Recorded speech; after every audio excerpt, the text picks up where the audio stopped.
Mateus 9. E entrando no barco, passou para o outro lado, e chegou à sua cidade. E eis que lhe trouxeram um paralítico, deitado numa cama.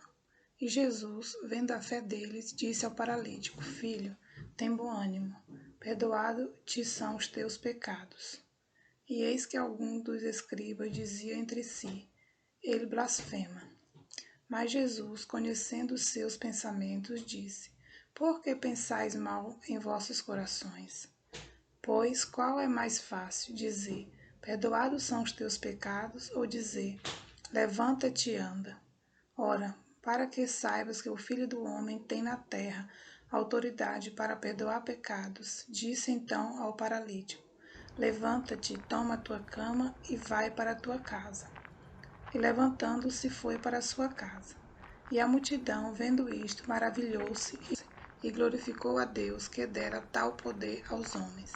E Jesus, passando adiante dali, viu assentado na alfândega um homem, chamado Mateus, e disse-lhes: Segue-me. E ele, levantando-se, o seguiu. E aconteceu que, estando ele em casa, sentado à mesa, chegaram muitos publicanos e pecadores, e sentaram-se juntamente com Jesus e seus discípulos.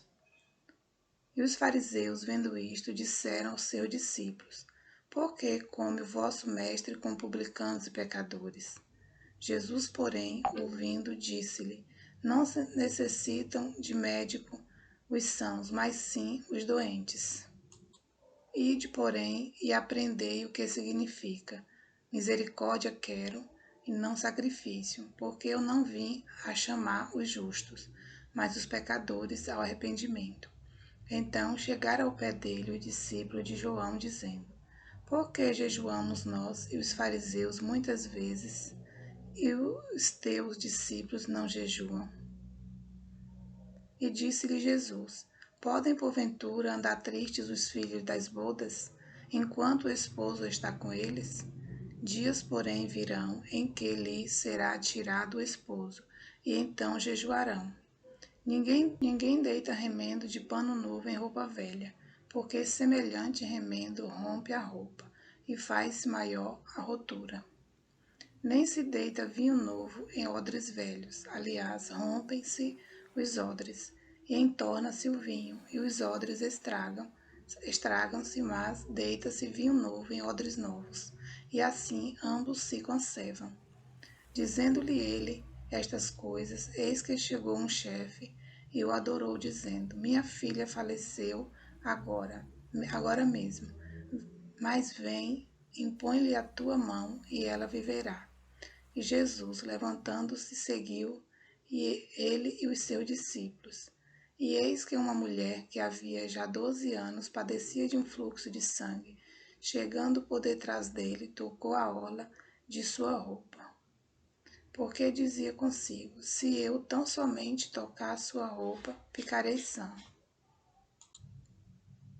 E Jesus, voltando-se e vendo-a, disse: Tem ânimo, filha, a tua fé te salvou. E imediatamente a mulher ficou sã. E Jesus, chegando à casa daquele chefe, e vendo os instrumentistas e o povo em alvoroço, disse-lhes: Retirai-vos, que a menina não está morta, mas dorme. E riram-se dele.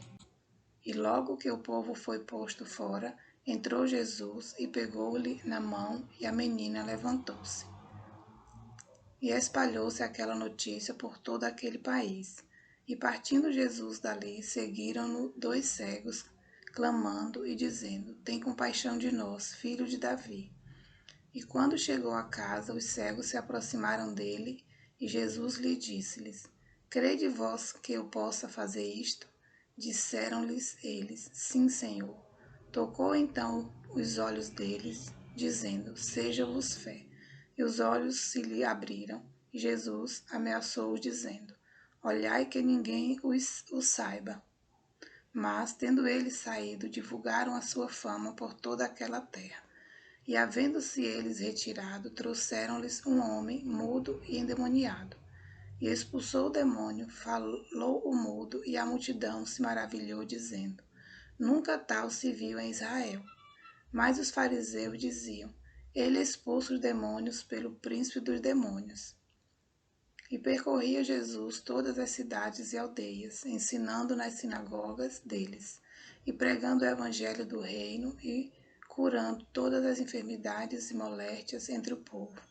E vendo as multidões, teve grande compaixão delas, porque andavam cansadas e desgarradas, como ovelhas que não têm pastor. Então disse aos seus discípulos: A seara é realmente grande, mas poucos os ceifeiros.